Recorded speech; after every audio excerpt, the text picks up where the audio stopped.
is pain. You know how many times I wanted to just give up? How many times I've thought about ending it? Life is hard. Easy, it's not an option. But it's worth fighting. It's worth believing. It's worth giving yourself a chance. It's worth mustering yourself up, standing up inside yourself. It's worth fighting relentlessly, never giving up. It's worth fighting a good fight.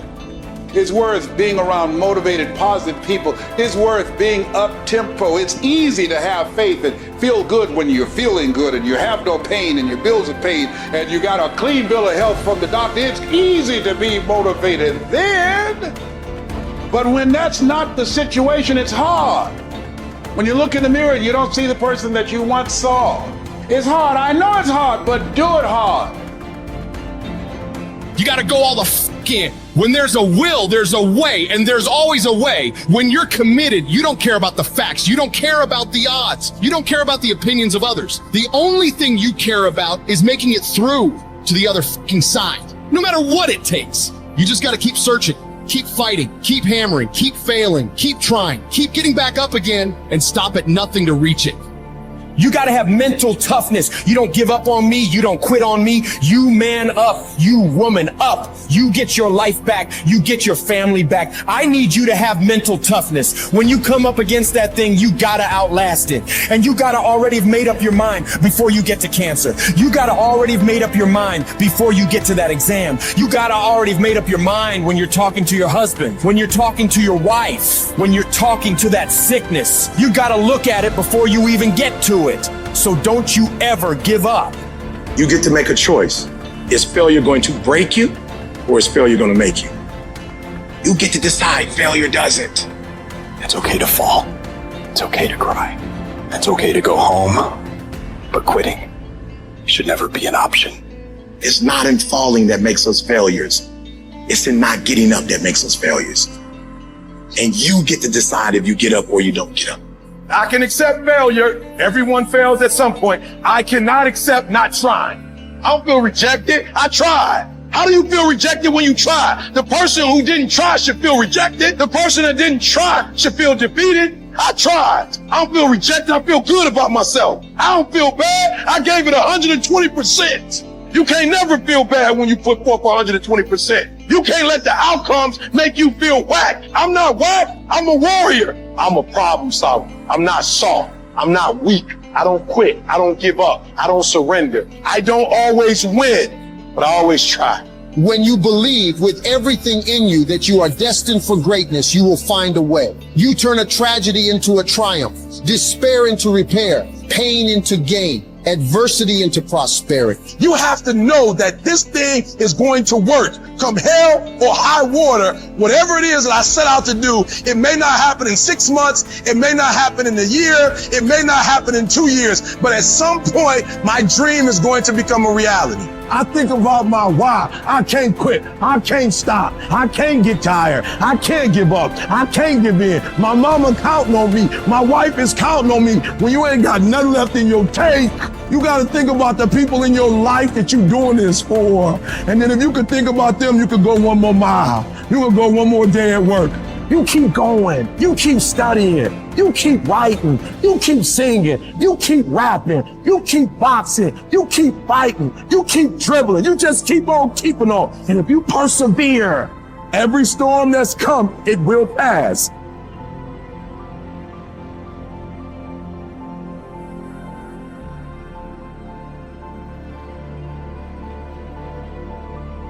Do you know abundance is our birthright?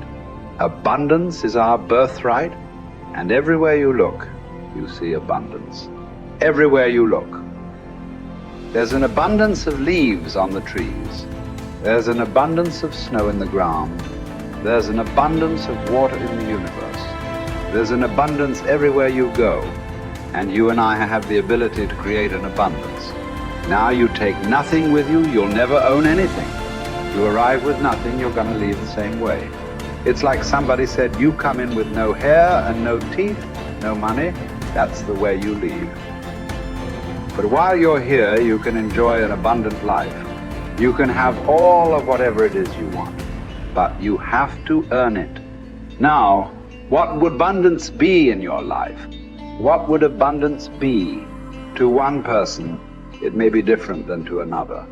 But understand this, it all starts in our mind. Most people are letting what they have now control how they see themselves. They let their bank account control them. They let the friends they have control them. They let their conditions or circumstance control. That's not where we want to go. We want to go inside. Everything starts from the inside out. So let's start over. Let's start over. If life isn't the way you want it now, make up your mind, you're going to start over. You're going to sit down, you're going to write out how you do want it. Now we want abundance. We want an abundance of friends. We want an abundance of money. We want an abundance of all the good things in life that make us more comfortable and have us enjoy life to a greater degree. And you know, we can have it, but we've got to understand we can have it. We've got to understand that we have infinite potential locked up within us. We've got a marvelous mind. We can think anything we want.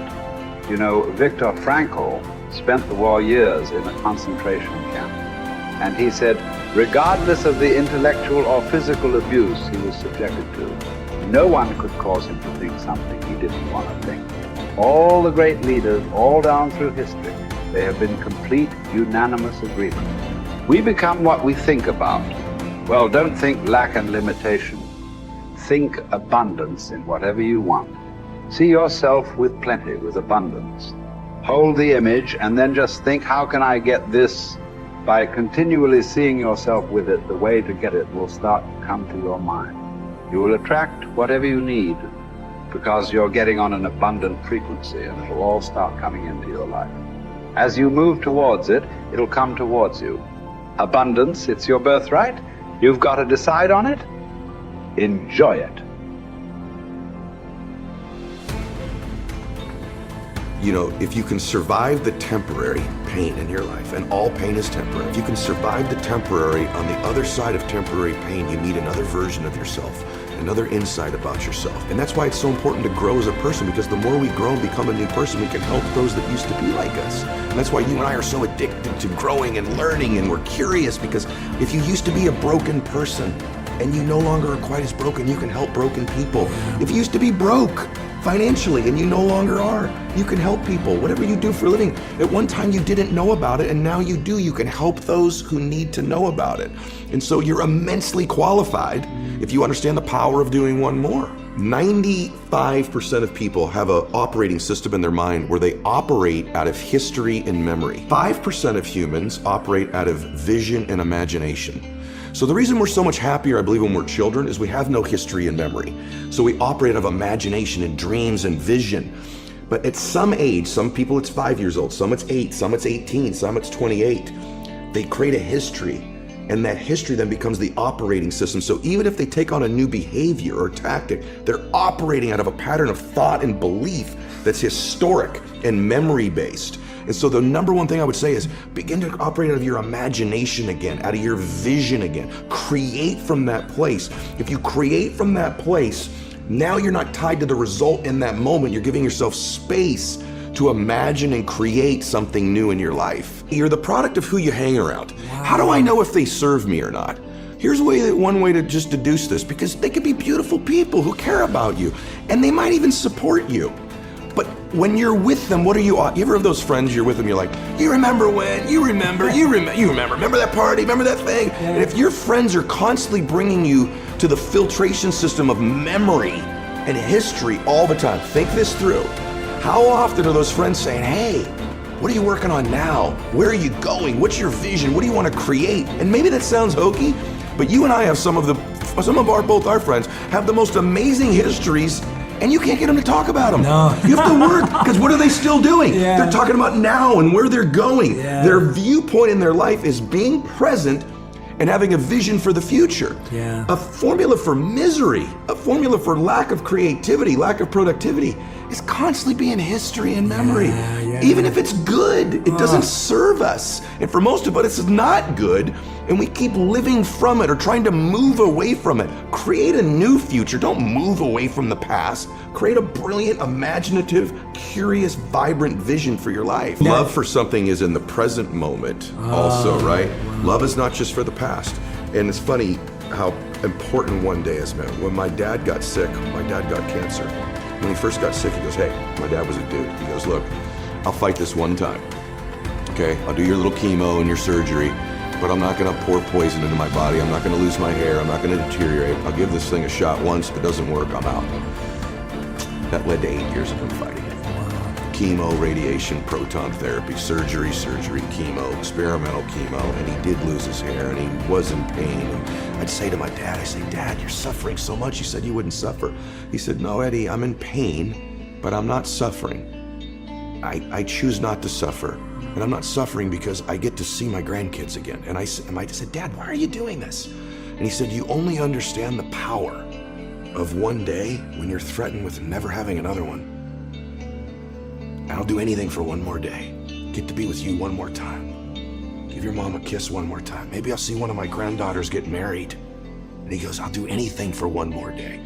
And when we begin to think of our life that way, the power of right now and having one more moment and one more minute is so beautiful. It's so blessed. It's so big. It's so amazing. Why would we spend that minute in history? Why would we spend that minute in the past when we could be fully present and creating the future?